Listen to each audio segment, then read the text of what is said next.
Cake তো সবাই বাসায় বানাতে পারেন, তবে আমার মতো করে যদি আপনারা বানাতে চান এইভাবেই আপনারা ডেকোরেশন করতে পারেন খুব সহজেই।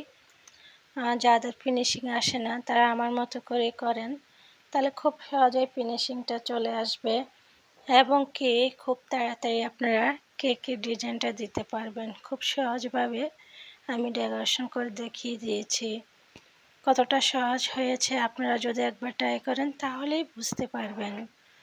তো আমি এখানে প্রথমে দিয়ে দেব কেক। আমি কেকটা প্রথমে স্লাইস করে নিয়েছি 3টা স্লাইস। প্রথম স্লাইসটা দিয়ে দিয়েছি এখানে আমি সুগার সিরাপ। সুগার সিরাপটা কীভাবে তৈরি করতে হয়, মানে আপনারা যদি 2 চামচ চিনি দেন 2 চামচ পানি দেবেন সমান সমান দিয়ে ভালো করে চিনিটা গলিয়ে নিলে সুগার সিরাপ তৈরি হয়ে যাবে। তো এখানে আমি দিয়ে দিয়েছি বাটার ক্রিম।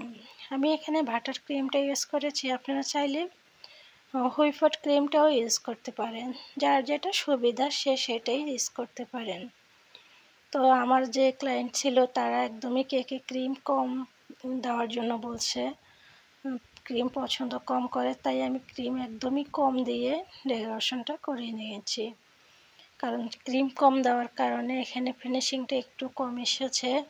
তো সমস্যা না, আমি যখন কেকটা ফুল দিয়ে দেব তখন এই ইয়েটা দেখা যাবে না।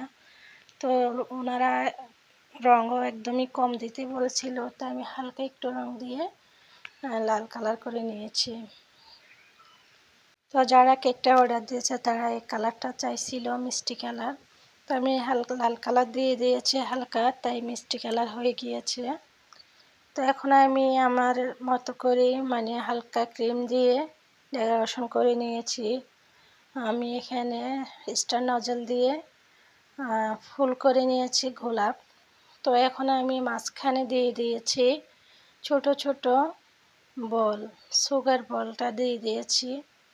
কেউ সুগার বল বলে, কেউ সুইট বল বলে, যার যেটা মানে বলার ইচ্ছে সেটাই বলতে পারেন, কোনো সমস্যা নেই। তো আমি দিয়ে দিচ্ছি এখানে ছোট বড় যে সুইট বলগুলো আছে, আমি এখানে সিলভার কালার সুইট বল দিয়ে দিয়েছি। আর গোলাপের মাঝে মাঝে আমি দিয়ে দেব গোল্ডেন কালার সুইট বলগুলো। তো এখানে আমি একটু একটু করে দিয়ে দিচ্ছি আমি এখানে পেপার, গোল্ডেন পেপারগুলো, এগুলোও কিন্তু খাওয়া যায়, আপনারা আপনাদের মতো করে ইউজ করতে পারেন, যার যেটা ভালো লাগে। তো আমি একটু করে ডেকোরেশন করে নিয়েছি। তো আমার কেকটা আপনাদের কাছে কেমন লেগেছে অবশ্যই আমাকে কমেন্ট করে জানাবেন, মানে ডেকোরেশনটা কেমন হয়েছে, একদমই হালকা ক্রিমে হালকা রঙে। তো ভালো থাকবেন সবাই, আল্লাহ হাফেজ।